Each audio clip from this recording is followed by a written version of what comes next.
Olá, amigos, sejam muito bem-vindos. De maneira quase inevitável, nós não temos como escapar, né, ao assunto do momento, que é a questão do coronavírus e dessa epidemia de uma gripe que tem tido consequências bastante desastrosas, né? Nós vamos tratar do assunto, mas do ponto de vista espírita, esse assunto pode ser tratado, obviamente, de uma maneira bastante ampla, porque no Livro dos Espíritos, nós vamos partilhar aqui com vocês, né? Nós temos no capítulo 6 da terceira parte, né, as leis naturais, a lei de destruição. E a primeira pergunta, exatamente de Allan Kardec, é lei da natureza a destruição? E os espíritos respondem: é preciso que tudo se destrua para renascer e se regenerar, porque o que chamais destruição não passa de uma transformação que tem por fim a renovação e a melhoria dos seres vivos. Então, é óbvio aqui, né, que faz parte do processo da, da evolução humana, da evolução das coisas, que a gente passe por esse tipo de processo. Né? O processo de destruição faz parte. Para que as coisas se renovem, é preciso que muitas vezes elas sejam extintas, elas sejam destruídas, para que a gente possa construir algo novo. Então, sim, destruição faz parte. E é óbvio que, neste caso, os flagelos, as doenças, as erupções vulcânicas, tudo isso se insere nesse processo que faz muitas vezes sacudir as coisas, né, de um modo bastante dramático e que nos assusta. Mas vamos continuar e ver, né, nós não vamos pergunta por pergunta, obviamente, eu selecionei 3 perguntas que me parecem são interessantes para esse momento de reflexão. Então, na questão dos flagelos destruidores, né, dessas catástrofes, com que fim fere Deus a humanidade por meio de flagelos destruidores? E os espíritos respondem: para fazê-la progredir mais depressa. Já não dissemos ser a destruição uma necessidade para a regeneração moral dos espíritos que, em cada nova existência, sobem um degrau na escala do aperfeiçoamento? Preciso é que se veja o objetivo para que os resultados possam ser apreciados. Somente do vosso ponto de vista pessoal os apreciais. Daí vem que os qualificais de flagelos, por efeito do prejuízo que vos causam. Essas subversões, porém, são frequentemente necessárias para que mais pronto se dê o advento de uma melhor ordem de coisas, para que se realize em alguns anos o que teria exigido muitos séculos. Então, notem que o objetivo é o progresso. E muitas vezes nós analisamos, e é óbvio, é muito natural analisar as coisas do nosso ponto de vista pessoal. E nesse caso, nós, muito frequentemente, nós temos o hábito, né, de analisar as coisas segundo a maneira como elas nos afetam. Então, se nos provoca dor, é mal. Se nos dá prazer, é bom. É óbvio que Deus não tem esse mesmo critério, né? Ele olha a coisa de um ponto de vista mais amplo. Ele vê o quadro geral. Nós analisamos tudo do nosso ponto de vista pessoal.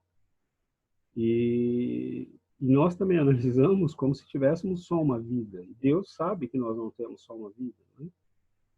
E também há a questão do progresso, né? Se nós, imagine que nós não tivéssemos dores, imagine que nós não tivéssemos sobressaltos, que nós não tivéssemos dificuldades. É óbvio que a nossa inteligência, a nossa ciência estariam ainda na infância. Porque que necessidade nós teríamos? Né? A imagem de Adão e Eva no paraíso. É justamente quando eles deixam a condição, né, de cuidados pelas leis do instinto e da providência divina, que começam a assumir o próprio encargo da própria vida, que eles têm, né? Eles entendem o quanto é difícil e o quanto é necessário o trabalho e o suor do próprio rosto. Então, levaria milênios para que nós chegássemos onde já estamos, né? Se não tivéssemos o sofrimento nos cutucando o tempo todo, dizendo, olha, trabalhe, estude, se aperfeiçoe. E se nós vamos à pergunta 741, Allan Kardec pergunta, é dado ao homem evitar, né, conjurar os flagelos que o afligem? Em parte é. Não, porém, como geralmente o entendem. Muitos flagelos resultam da imprevidência do homem. Vejam bem isso, hein? À medida que adquire conhecimentos e experiência, ele os vai podendo conjurar, isto é, prevenir, se ele sabe pesquisar as causas. Contudo, entre os males que afligem a humanidade, alguns há de caráter geral, que estão nos decretos da providência, e dos quais cada indivíduo recebe, mais ou menos, o contragolpe. A esses nada pode o homem opor, a não ser sua submissão à vontade de Deus. Esses mesmos males, entretanto, ele muitas vezes os agrava pela sua negligência. Não precisa dizer muito, né? Então, a primeira coisa que nós temos que dizer aqui é que, sim, muitos males, né, resultam da imprevidência do homem, e esses males, né, muitas vezes, eles os agravam pela sua negligência. Então, vejam bem que os espíritos são muito claros, né? Num certo momento, a natureza vai nos dar de retorno. A lei de ação e reação funciona em todos os níveis do universo. E é lógico que o nosso karma coletivo, muitas vezes, vai se manifestar. Então, veja bem que a riqueza de um país é calculada pelo seu PIB, né? Seu Produto Interno Bruto. Mas também tem um outro índice econômico, que é um índice de endividamento. Então, você pega a dívida geral e divide pelo número de cabeças. Você pode dizer um país é mais endividado que outro, vamos calcular tudo em dólar, por exemplo, e um país é mais endividado que o outro quando você pega o montante da dívida coletiva, né? Por exemplo, as hipotecas, dívidas com cartão de crédito, tudo isso você divide pelo número de pessoas economicamente ativas. Bom, karmicamente, nós podemos falar que é a mesma coisa, né? Nós temos as nossas dívidas pessoais, mas uma parte dessa dívida pessoal é coletiva também, né? São ações que nós fizemos e das quais nós participamos que estragam o planeta, dificultam a vida dos outros. Então, aquele papelzinho que você joga na rua achando que aquilo não tem consequência, tem consequência. Aquela latinha que você joga do carro, tem consequência, né? Aquela furada de fila que você dá que prejudica uma pessoa idosa. Enfim, todas essas pequenas ações, até o roubo de milhões feito por políticos desonestos, tudo isso entra na nossa conta pessoal e coletiva. Então, há momentos em que nós temos que responder por isso. E a providência nos deixa, né, agir, aprendendo, mas muitas vezes a conta chega. Você pode renegociar várias vezes, mas num certo momento a conta tem que ser cobrada, né? Então, vejam bem que esses males, alguns nós com certeza temos controle, né? E aqui no comentário, Allan Kardec, é até interessante esse comentário, porque ele vai dizer aqui alguns flagelos que, na verdade, ele considerava na época como estando fora da alçada humana e que hoje estão dentro da alçada humana, para provar o que ele próprio diz aqui, né? O que os espíritos dizem.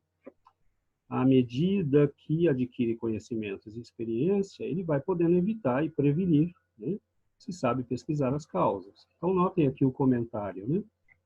Na primeira linha dos flagelos destruidores, naturais e independentes do homem, devem ser colocados a peste, a fome, as inundações, as intempéries fatais, as produções da terra. Mas notem bem que, na verdade, isso hoje já faz parte, né, das coisas que nós podemos controlar. A peste, nós temos medicina, nós temos recursos, né? Uma vacina vai aparecer para o coronavírus, mas notem que o problema que está afetando agora a população não é só uma questão de ter ou não vacina, é uma questão de educação. E essa falta de educação entra no karma coletivo, porque ela afeta ricos e pobres, nobres e plebeus. Porque a falta de educação do sujeito lá, né, da casinha simples, vai afetar o sujeito rico, porque nós estamos todos conectados. Essa educação que foi negada a esta pessoa, porque teve dinheiro roubado, né, quando esse dinheiro deveria ter sido enviado para as pessoas necessitadas e para educar a população, a consequência da falta de educação será paga pelo coletivo. Então, notem que a providência divina é muito sábia. E nós temos que desenvolver a nossa inteligência, a nossa ciência, a nossa moral para combater esses flagelos. Mas os espíritos deixam claro no livro, né, do Evangelho segundo o Espiritismo, eles vão nos dar um índice muito interessante. Eles vão dizer que a maior praga que existe na humanidade é o orgulho e o egoísmo. E se nós pararmos para pensar, nós veremos que é exatamente isso. Boa parte desse karma coletivo que nós assumimos vem do fato de que nós agimos sempre baseados no orgulho e no egoísmo. Então, a nossa falta de fraternidade, a nossa falta de compreensão, a nossa falta de respeito pelas leis, a nossa falta de generosidade com relação aos nossos irmãos, tudo isso tem um custo. Mas nós sabemos também que nos momentos de crise é o bom momento para as pessoas mostrarem aquilo que elas são de verdade.